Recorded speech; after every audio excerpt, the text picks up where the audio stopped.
saçlarıma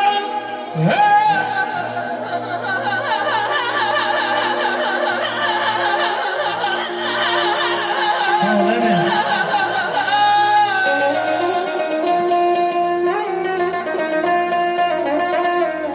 düşün saçlarıma her yavaş yavaş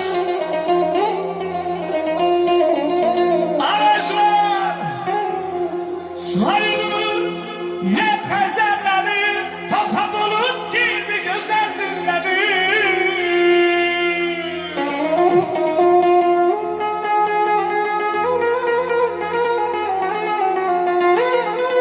ay söylem güllerin üstüne enel tekilir benim gözlerime sen yavaş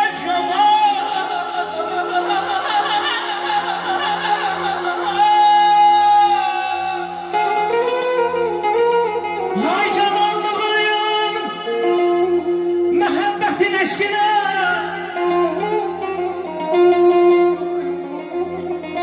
Ağarmay saçlarım amandır, amandır, amandır.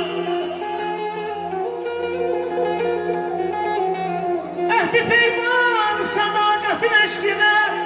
Ağarmay kara saçlarım amandır, amandır, amandır, amandır, amandır. Vay güzel. Hak aşığıyım ay emin, ak saçlarım gelir bir yana bir yana. Yok. Gençlik gelir ha kardeş oluram beni divane beni divane. Bir gün diyecekler kısmet düzmedi bu zindana.